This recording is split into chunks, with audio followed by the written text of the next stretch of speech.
The People Station, 93.7 WBLK. Todd Anderson. I'm back with Jasen Oden Jr.'s mom and godfather, Fred. And ma'am? Brendonia. Okay, all right. Man, what an accomplishment. I'm going to start with you because you are like the backbone, I know.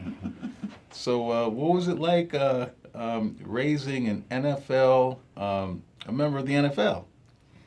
Well, I have 5 kids. Right now, ages 24 to 11. And then I have a 1-year-old. She's not mine, but she's mine. Mm-hmm. And it's just something that he always, had in him. He always said that when he grew up, he wanted to play for the NFL. He always told me and my mother that he never strayed away from it. We would say, Jason, what you want to be when you're older? I want to play for the NFL. I'd be like, okay, well, if the NFL don't work out, what you want to be? Mm-hmm. And he always said the NFL. So at that moment, I knew that we were going to support him no matter what. When he graduated from East and he had to go to the prep school because he had to get into the NCAA clearinghouse, I asked him, I said, is this sure what you want to do? He said, absolutely. So me and his father and my husband got together and we made it happen. Mm-hmm. We made it happen. So you made it happen. What'd you do? We had to pay for him to go. What's the equation? We had to pay for him to go to prep school, and at that point in time, my husband had just had a heart attack, so he had lost. It was an income loss in our house at that point. Mm-hmm.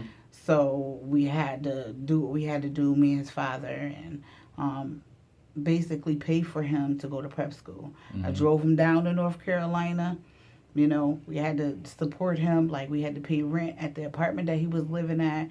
Make sure he had groceries, food, daily supplies that you need to survive with. So at that point, I knew it was kind of real because he gave it his all. He didn't go halfway. Sometimes he wanted to give up.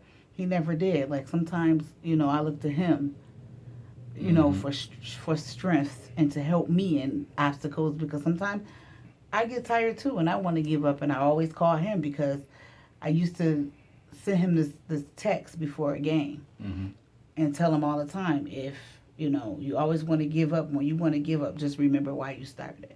And he know why he started. He started because of my mother. So sometimes I look to him and call him up, for that same strength that I installed into him. That's great. And what can you say about Mr. Jasen Oden Jr.? Well, except from the fact that, being a man, you got to respect another man's grind, like to say. I told him the other day, you know what I mean? I admire his work ethic. I admire what he accomplished because, that's something that all men strive for, as far as no matter what it is, no matter what profession you may in, whether you're an athlete or whatever. But, I'm just proud of him. You know what I mean? I told him my proudest moment will be seeing him getting that degree, So that'll ultimately take him further in life, But as far as football, man, I also had the pleasure of coaching Jasen in Little League, too. So I seen it early, One thing you cannot tell him is that he can't do something, So he was always, he always grind, Like that. He always had a mentality like, I'm going to do it just because you say I couldn't do it, so. Well, it's great. It's great that you guys, support him and inspire him even beyond football, for a backup if it's needed. So it's great that he's got that support system. So thank you guys very much. Anything else you want to say? Thank you for having me. Go Falcons. SMG.